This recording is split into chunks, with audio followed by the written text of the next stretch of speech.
Welcome student, Microsoft Excel ক্লাসে আজকে আমরা শিখব what is function in Excel. A function is a predefine formula. Function কি? একটা প্রিডিফাইন ফর্মুলা, মানে এমন একটা ফর্মুলা যেটা আগে থেকে ডিফাইন করা আছে, ঠিক আছে। দ্যাট পারফর্ম ক্যালকুলেশনস, ওটা পারফর্ম করে কোনো একটা ক্যালকুলেশন করার জন্য using specific values in particular order. এখানে আমি একটা এক্সাম্পল দেখাচ্ছি। এটা একটা মার্কশিট বানানো আছে ছোটো করে, 3টে স্টুডেন্ট, এবং ফার্স্ট স্টুডেন্ট সাবজেক্ট 1, 2, 3, 4 এবং 5, 5টা সাবজেক্টে সে এত এত করে নাম্বার পেয়েছে।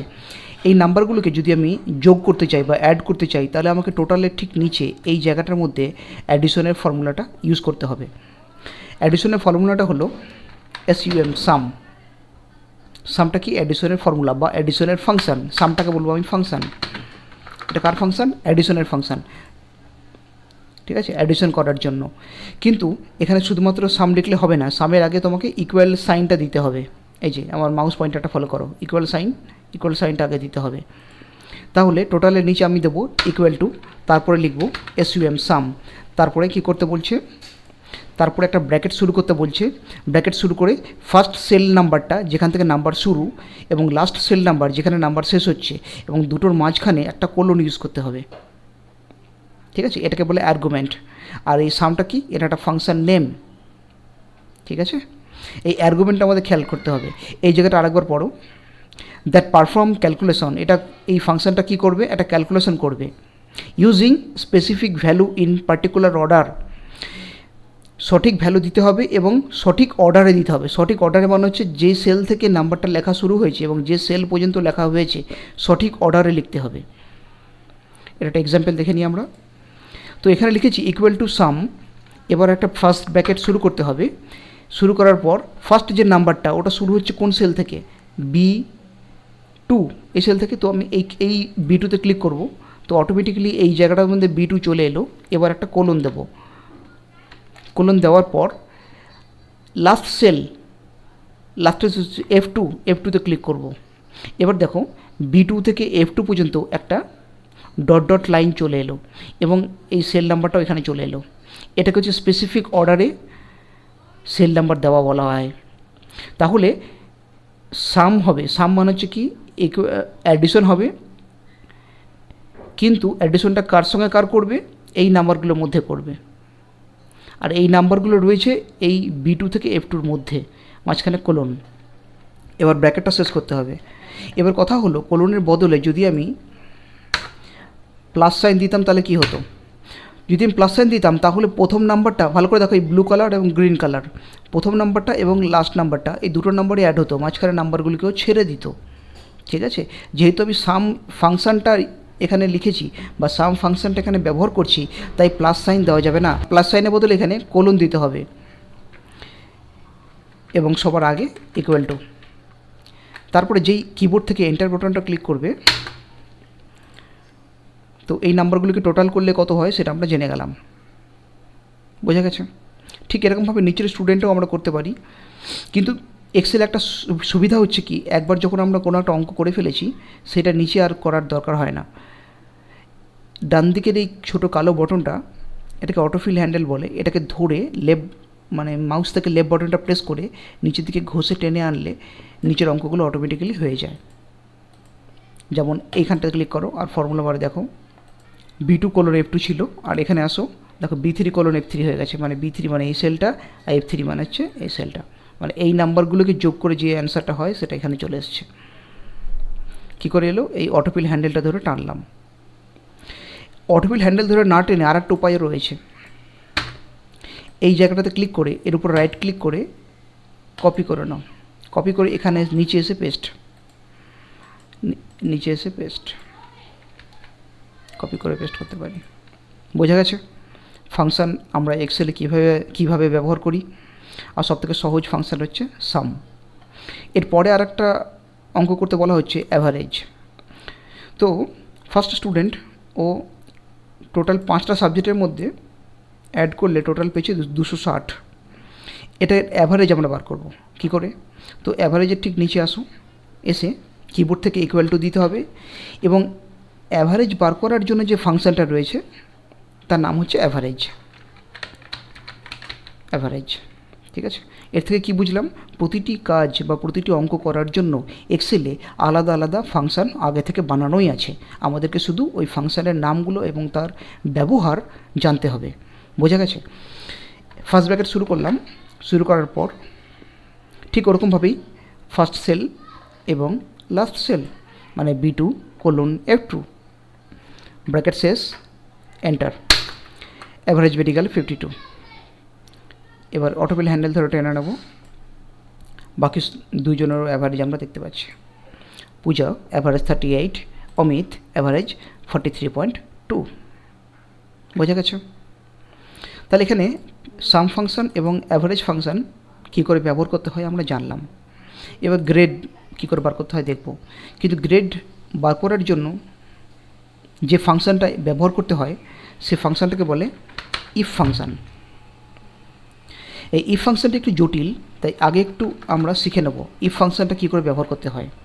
গ্রেড বার করার জন্য কিন্তু কোনো গ্রেড বলে ফাংশন নেই, মানে ইকুয়াল টু GRADE লিখবে, গ্রেড বলে কোনো ফাংশন নেই।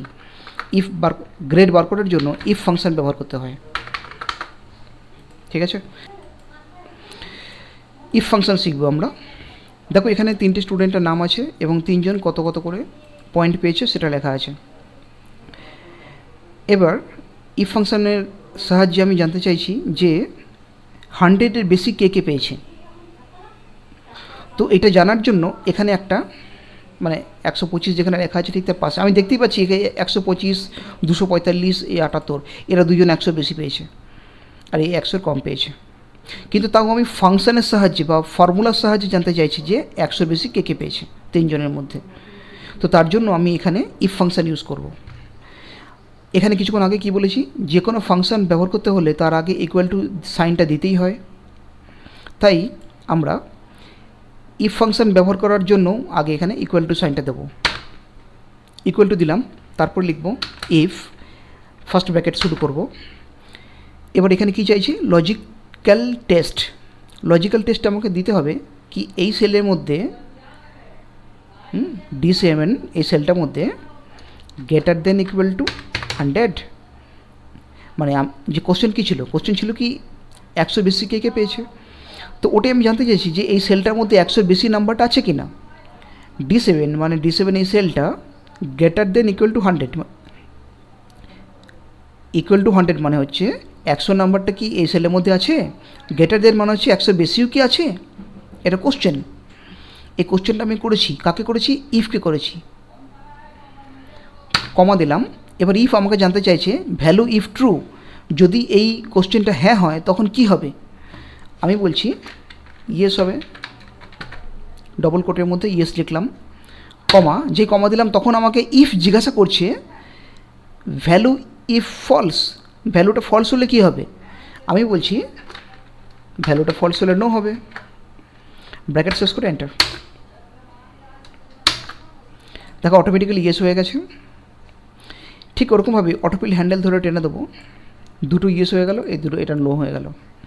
এবার যদি আমি এর নাম্বারটা ইচ্ছা করে কমিয়ে দিই, আমি করে দিলাম 18, দেখো অটোমেটিক্যালি নো হয়ে গেল। আমাকে আর ফাংশন নিয়ে ভাবতে হবে না, ভ্যালু চেঞ্জ হলে অটোমেটিক্যালি অ্যান্সারও চেঞ্জ হয়ে যাবে। এবার আমরা ইফকে ব্যবহার করে গ্রেড বার করব। তো কী করে হবে সেটা, কিন্তু গ্রেডের তো নিজস্ব কিছু রুল থাকে। রুল বলতে 100 থেকে 80-র মধ্যে যদি কেউ নাম্বার পায়, সাপোজ তাকে এ গ্রেড দেওয়া হবে, এরকম কিছু রুল থাকে। 79 থেকে 60-র মধ্যে পেলে বি, 59 থেকে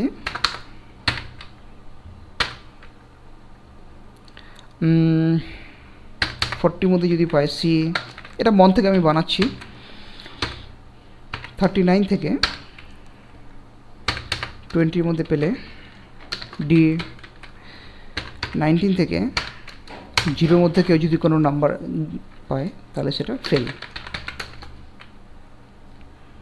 তাহলে এই রুলসটার উপর নির্ভর করে এখানে গ্রেডের ফাংশনটা আমরা ইউজ করব। দেখো কী করে হচ্ছে। ইকুয়াল টু দিলাম, দিয়ে ইফ লিখব, ব্র্যাকেট শুরু করব। তো এখানে লজিক টেস্ট দিতে বলছি। লজিক টেস্ট কী দেবো আমি? ফার্স্ট লজিক টেস্ট কী হবে, যে 100 থেকে 80-র মধ্যে আছে কি না নাম্বার, কি টোটাল না অ্যাভারেজ। আমাকে দেখতে হবে অ্যাভারেজ 100 থেকে 80-র মধ্যে আছে কি না। যদি থাকে তাহলে এ হবে। তাহলে আমি এই সেলটাতে ক্লিক করব, যে এই সেলটা মানে H2 cell, H2 greater than equal to 80, মানে H2 সেলের মধ্যে 80 নাম্বারটা কি আছে, ইকুয়াল টু মানে হচ্ছে 80 নাম্বার আছে, গ্রেটার দেন মানে হচ্ছে 80-র বেশিও কি আছে। 80 বেশি মানে কত হতে পারে? আমরা এটা তো অ্যাভারেজের কলম না, তাহলে 80-র বেশি কত হতে পারে? ম্যাক্সিমাম 100, যেহেতু এটা অ্যাভারেজের কলম। তাই যতই হোক না কেন, কমা ভ্যালু ইফ ট্রু, যদি এই কন্ডিশনটা ট্রু হয় তখন কি হবে, তখন আমরা এ ক্যারেক্টারটা দেখতে পাবো। তো একটা কন্ডিশন দেওয়া হলো এবং তার আউটপুট ভ্যালু কী হবে সেটাও এখানে দেওয়া হলো। আবার কমা দেবো। ভ্যালু ইফ ফলস এখন দেব না, কেন? কারণ কি আমাদেরকে আরও কন্ডিশন এখানে চেক করতে হবে।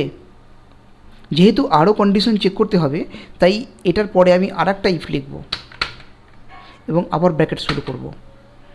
আবার এখানে লজিক টেস্ট করতে বলা হচ্ছে।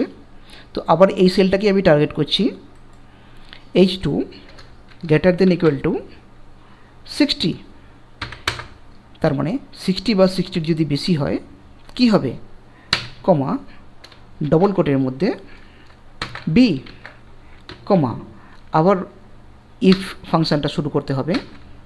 এখানে যে একটা ইফের মধ্যে আর একটা ইফ লিখছি, এটাকে বলা হয় নেস্টেড ইফ। ঠিক আছে, ব্র্যাকেট শুরু, আবার এই সেলটাকে আমি টার্গেট করব,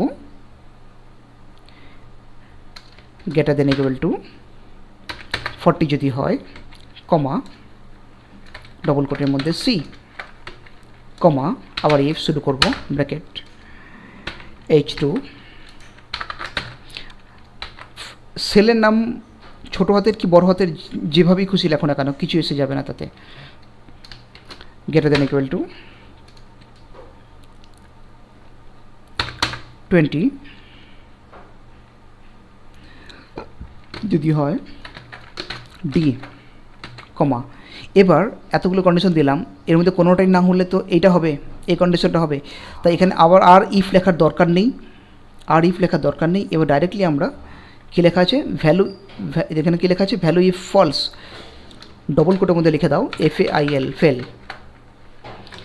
এবার এখানে যতগুলো ব্র্যাকেট শুরু হয়েছিল খেয়াল করে দেখো আলাদা আলাদা কালারের, লাস্টে ততগুলো ব্র্যাকেটই বন্ধ করতে হবে। খেয়াল রাখবে লাস্ট ব্র্যাকেট কিন্তু ব্ল্যাক হবে, কারণ ফার্স্ট শুরু হয়েছিল ব্ল্যাক কালার দিয়ে ব্র্যাকেট। এন্টার। দেখো যেহেতু এর অ্যাভারেজ 52 মানে হচ্ছে কি 40 থেকে 59 থেকে 40-র মধ্যে, তা সি হওয়ার কথা। এ দেখো সি হয়ে গেছে এখানে। অটোপিল হ্যান্ডেলটা ধরে টেনে দেবো, যেহেতু এর 39 থেকে 20-র মধ্যে পড়ছে তাই ডি। এবার আমি যদি কোনো একটা স্টুডেন্টকে ইচ্ছা করে বেশি নাম্বার দিয়ে দিই, যেমন একে দিয়ে দিলাম, দেখো যেই একে নাম্বার বাড়িয়ে দিলাম একটা সাবজেক্টে, অ্যাভারেজ হয়ে গেল 62.8। যেহেতু 62.8 হয়ে গেল অ্যাভারেজ, তখন এই কন্ডিশনটা ফুলফিল করছে, সেকেন্ড কন্ডিশনটা। আর সেকেন্ড কন্ডিশনটা ফুলফিল করলে আউটপুট কী আসবে, বি। দেখো বি আউটপুট চলে এসছে। ঠিক আছে, তো এই ফাংশানটা এরকমভাবে লিখতে হবে।